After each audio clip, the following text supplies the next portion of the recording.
প্রত্যেকটা স্বামী স্ত্রী মজা করতেছে যে হ্যাঁ তুমি কি আবার আমাকে এরকম করবা নাকি, আবার অনেক আপুরাই ভাইয়াদেরকে বলতেছে যে এরকম করবা তাহলে কিন্তু আমিও শিকার মতো করে দেব। আমাদের আঙুলটাই যদি আলাদা হয়ে যায়, ওটা যদি আবার জোড়া লাগায়, ওটা কি সম্ভব? আগের মতো বোধ শক্তি ওটাতে থাকবে? কখনই থাকবে না। শিখাকে দেখলেই ঘৃণা করতেছে। ওই যে কথায় আছে না, 2 টাকার ইয়া নেয় 5 টাকার হেডাম দেখায়, এগুলা ওই টাকার হেডাম দেখে মানুষের লাইফ নষ্ট করা। আমার তো এখন সন্দেহ হচ্ছে যে আসলে কি ও মানুষ নাকি মানুষের বেশ ধরে আছে, আমার তো এটা মনে হচ্ছে। শিকার চেহারার ভিতরে দেখেন পুরো, আপনারা ফলো করে দেখেন যে বিন্দু পরিমাণ ওর চেহারার ভিতরে কোনো মায়া আছে কিনা। দেখলেই তো ডাইনি ডাইনি লাগে, আমার দেখলেই তো ভয় লাগে। ভালোবাসা বেঁচে থাকে বিশ্বাসের উপর ভিত্তি করে, ওর তো কোনো বিশ্বাসই ছিল না, ছিল শুধু সন্দেহ। আমার সামনে সাকিবকে অনেক অপমান করতেছে, হ্যাঁ, বাসায় যে আলোয় এই করব সেই করব, আমার জীবনটাকে শেষ করে দিচ্ছে, এটা যে মানুষটা আমার কাছে থাকতে চায় না, আমি তাকে কেন জোর করে ধরে রাখবো? হ্যাঁ, বারবার চলে গেছে, এটা আমরা সবাই জানি, বারবার চলে গেছে। এই জিনিসটা আমার সাথে অনেকবার শেয়ার করছে সাকিব, ঠিক আছে, কিন্তু আমরা মান সম্মানের ভয়ে আমরা আগাতে পারি না, ওকে কোনো হেল্প করতে পারি না। ও অনেক সময় হেল্প চাইছে, আইনি হেল্প চাইছে, তারপরে আর্থিক অবস্থায় হেল্প চাইছে, মন চাইছে যে করি, দুইটা মন যেহেতু একত্র হচ্ছে না। আর ছেলেটা অনেক মানে কি বলবো যে একটা ফাঁদে পড়ে গেছিল, ঠিক আছে, বুঝতে পারছি, আমার সাথে সব শেয়ার করছে, কিন্তু করার কিছু ছিল না। যদি ওকে হেল্প করতাম তাহলে ভাবতো যে একটা কলঙ্ক ছিটাইতো এক কথায়, কারণ ও তো একটা নষ্টা মহিলা, কি বলবো, ও নারী জাতের কলঙ্ক। আমাদের লজ্জা করে যে একটা নারীর জন্য হাজারো নারীর কলঙ্ক আসতেছে, একটা নারীর জন্য আমরা পথে ঘাটে মানে কথা শুনি, এই কিছু কিছু নারীর জন্য। এদেরকে আমি মনে করি যে এদেরকে বাঁচার কোনো অধিকার নাই, ঠিক আছে, এদের বাঁচার কোনো অধিকার নাই। এদেরকে সমাজ, এদেরকে দেশবাসী কেন যে এদেরকে সঠিক বিচার করতেছে না আমি বুঝি না কিছু। দেশে কি আইন বলতে কিছু নেই? এই সমাজটারে ধ্বংস করতেছে এই ধরনের নষ্ট মহিলাগুলা। এই ধরনের নষ্ট মহিলার জন্য আমরা কোথাও গিয়ে শান্তি পাই না, ঠিক আছে। সমাজটাকে কি বলবো, ওর নাম যদি আমার মুখে কেউ শুনে সবাই মনে করে যে ওর মতো মনে হয় আমরা, না হলে ওর কথা কেন আমরা আলোচনা করব, ঠিক আছে, ওর কথা আমরা কেন আলোচনা করব? ওর নাম নিলে সবাই থুতু করে, ঠিক আছে। যেমন একবার আমার বাসায় গেছিলো, ঠিক আছে, বাসায় আমি আবার আমার কয়েকটা ভিডিও টিকটকে ছাড়ছি, এরা প্রবাসীরা দেখে সবাই আমাকে জিজ্ঞেস করতেছে, ভাবি দুনিয়াতে কোনো আর লোক নেই, এই লোককে আপনার ডাইনিংয়ে বসে খাওয়াইলেন? শিখাকে দেখলেই ঘৃণা করতেছে, কারণ আমি যতটুকু জানি, যতটুকু বুঝি, যতটুকু দেখছি, সাকিব খুব ভালো একটা ছেলে, ও ফাঁদে পড়ে গেছিলো। গরিব ঘরের ছেলে তো, ঢাকা শহরে আসছে, হয়তো বুঝতে পারে নাই কা প্রথম থেকে যে কোনো ফাঁদে ওকে ফালানো হয়েছে, ঠিক আছে, ফাঁদে পড়ে গেছে, সেই ফাঁদ থেকে উঠতে পারে নাই, সেই ফাঁদ থেকে উঠতে পারে নাই, ঠিক আছে, লাস্ট পর্যন্ত লাইফ রিস্ক হয়ে গেল। তো আমি মনে করি এই ধরনের কাজ করা ঠিক না। আমার যদি কারোর সাথে কোনো সম্পর্ক থাকে, কোনো রিলেশন থাকে, বা আমার হাজবেন্ড হোক না কেন, আমি জোর করে তাকে কখনোই চাইবো না।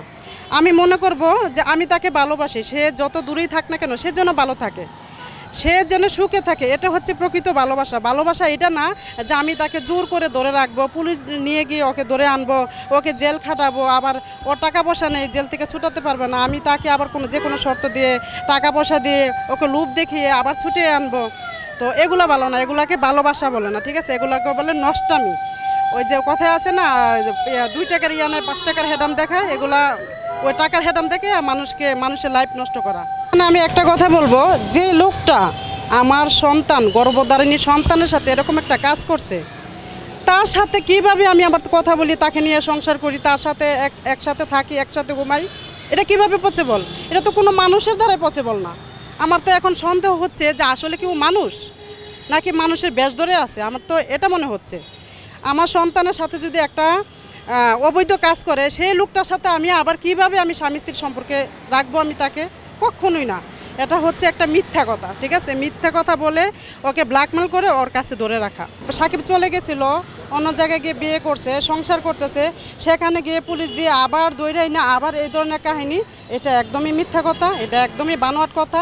যে মেয়েটাকে আপনি দেখছেন, সেই মেয়েটাকে দেখলেই বোঝা যায় যেমন মা তেমন সন্তান, ঠিক আছে। ওই মেয়েটার চেহারার দিকে তাকাই দেখেন যে একটা কথা আপনার শেখালে 5টা কথা বানিয়েই বলতে পারবে। হ্যাঁ, ওর চেহারার ভিতরে এরকম ফোকাস আমি দেখছি, আপনারাও খেয়াল করেন। ভালোবাসা বেঁচে থাকে বিশ্বাসের উপর ভিত্তি করে, ওর তো কোনো বিশ্বাসই ছিল না, ছিল শুধু সন্দেহ। তো সন্দেহের কারণেই ঝামেলা হইতো, সংসার ঝগড়াঝাটি হইতো। তো এমন করতে করতে আর কি এরকমটা করছে। ওর চেহারার ভিতরে দেখেন আপনি, ভয়ঙ্কর একটা ছাপ আছে। শিকার চেহারার ভিতরে দেখেন পুরো, আপনারা ফলো করে দেখেন যে বিন্দু পরিমাণ ওর চেহারার ভিতরে কোনো মায়া আছে কিনা। দেখলেই তো ডাইনি ডাইনি লাগে, আমার দেখলেই তো ভয় লাগে। না আমার বাসায় যতক্ষণ ছিল আধা ঘন্টা 1.5 ঘন্টা ছিল। এই 1.5 ঘন্টার মধ্যে আমি যতটুকু দেখেছি ওদেরকে, ওদের ভিতরে কোনো ভালোবাসা নাই। ওদের ভিতরে কোনো ভালোবাসা নাই, যেটা আমি নিজ চোখে দেখছি।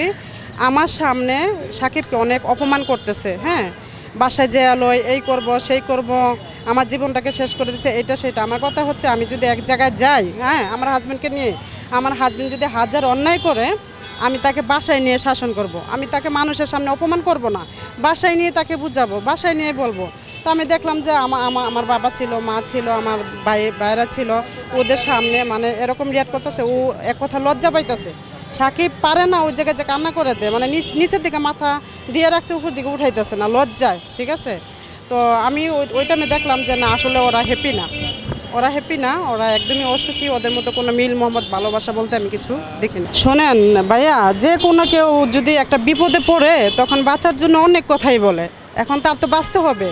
সে যে এরকম একটা কাজ করছে, সমাজকে কি জবাবদিহি করবে, তার তো এটা বলতেই হবে, মিথ্যার আশ্রয় তার নিতেই হবে। এর আগেও তো এই কথাটাই বলছিল যে আমার মেয়ের সাথে এরকম কাজ করছে। সে যদি সত্যিকারের নারী হতো, সত্যিকারের মানুষ হতো, তাহলে কি সেই স্বামীকে, যে স্বামী আমার মেয়ের সাথে কাজ করছে, হ্যাঁ, সেই স্বামীকে নিয়ে আবার আমি আবার তার সন্তান গর্ভে ধারণ করি? এটা কীভাবে পসিবল? আমি এটাকে বলবো যে একটা স্বামী যদি আমাকে না চায়, সে যদি আমাকে ভালো না বাসে, আমি যেহেতু তার সাথে এতদিন আছি, সে যে আমাকে ছেড়ে চলে যাচ্ছে, বারবার চলে যাচ্ছে, আমি টাকার ক্ষমতা দেখিয়ে তাকে ধরে আনতেছি, আমার বোঝা দরকার এটাকে ভালোবাসা বলে না। সে আমাকে ভালোবাসে না, তাকে নিয়ে আমি কিভাবে সংসার করব? আমার মতে, আমার জায়গা হলে আমি প্রথম আমার স্বামীকে বুঝাবো। আমরা মেয়েরা যা করে থাকি, হয়তো ঝগড়াঝাটি করি, তারপর কান্নাকাটি করি, হাতে পায়ে ধরবো, তাকে বুঝাবো, তারপরে যদি কাজ না হয় তাকে আমি বিদায় করে দেব। কারণ এরকম শিক্ষা যদি আপনাদের ঘরেও থাকে, তাহলে তো আপনারও তো একটু ভয়। কারণ দেখা গেছে আপনি কিছু করবেন না বাইরে গেলে, আপনারা হচ্ছেন সাংবাদিক, বাইরে গেলে মনে করেন একটা মেয়ের সাথে আপনি কথা বলবেন, যে বলবেন আপনি একটু সাক্ষাৎকার দেন, আর আপনার বউ যদি এটা দেখে মনে করবে আরে আমার জামার মনে হয়ে গেছে তার সাথে কিছু, মানে এটার উপর ভিত্তি করে সন্দেহ করে যদি আপনার সাথে এই কাজটা করে, তো এখানে তো কারো হাত নাই। বিশ্বাস, স্বামী স্ত্রী ভালোবাসা হচ্ছে বিশ্বাস। একজন অপরকে বিশ্বাস করতে হবে, একজনকে বিশ্বাস করতে হবে। বিশ্বাস না করলে কোনোদিন ভালোবাসা সংসার কিছুই টিকে না। এটা আসলে ডাক্তারই ভালো বলতে পারবে। আমার মনে হয় না একটা আলাদা করে একটা জিনিস, হ্যাঁ, এটা কীভাবে সম্ভব? আমাদের যদি একটু আঙ্গুল কেটে যায়, একটু চামড়া উঠে যায়, ব্লাড বের হয়, এটা ঠিক হয়ে যায়। আমাদের আঙ্গুলটাই যদি আলাদা হয়ে যায়, ওটা যদি আবার জোড়া লাগায়, ওটা কি সম্ভব? আগের মতো বোধ শক্তি ওটাতে থাকবে? কখনই থাকবে না।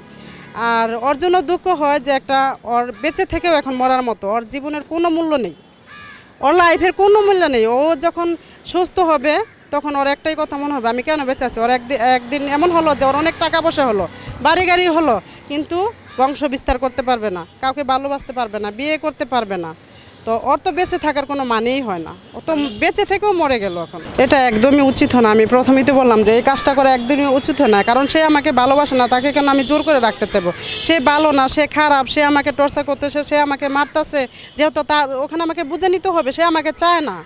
ঠিক আছে, তো সে যে ও একতরফা ভালোবাসে, যার কারণে এই কাজটা হয়েছে যে আপনি আমাকে চান না, আমি আপনাকে চাই, আপনি আমার না হলে আমি কাউকে আপনাকে হতে দিব না। বিষয়টা এরকমই না। এটা দেখে আমি একটা কথাই বলছি আমার হাজব্যান্ডকে, যদি তোমার কোনো এরকম ইচ্ছা থাকে, যদি মনে করো সংসারে এত বছর পর তোমার ভালো না লাগে, যদি কোথাও যেতে চাও, বিয়ে করতে চাও, প্রেম করতে চাও, আমাকে বলতে পারো, নো প্রবলেম। ঠিক আছে, তো কি বলবো এখানে আর। তো আমি মনে করবো যে আমাকে প্রকাশ করবো, আমি তোমাকে যেতে দেব। আমি মনে করবো এটা আমার ব্যর্থতা, আমি তোমাকে ধরে রাখতে পারলাম না। প্রত্যেকটা স্বামী স্ত্রী মজা করতেছে যে হ্যাঁ তুমি কি আবার আমাকে এরকম করবা নাকি, আবার অনেক আপুরাই ভাইয়াদেরকে বলতেছে যে এরকম করবা, তাহলে কিন্তু আমিও শিকার মতো করে দেব। যে মজার ছলে এই কথাগুলো বলা হচ্ছে, আসলে না, এটা একদমই ঠিক না। আমি বলবো যে আমি কেন না হই, আমার আশেপাশে যারা আছে, আমার সমাজে দেশে যারা আছে, সব আপুদের উদ্দেশ্যে একটাই কথা, যে যদি ভালো না লাগে আমি ওখান থেকে সরে যাব, তাকে মুক্তি দিয়ে দেব। বাস এই কাজটা, কারো লাইফ নিয়ে কারো লাইফ নষ্ট করার অধিকার আমার নাই।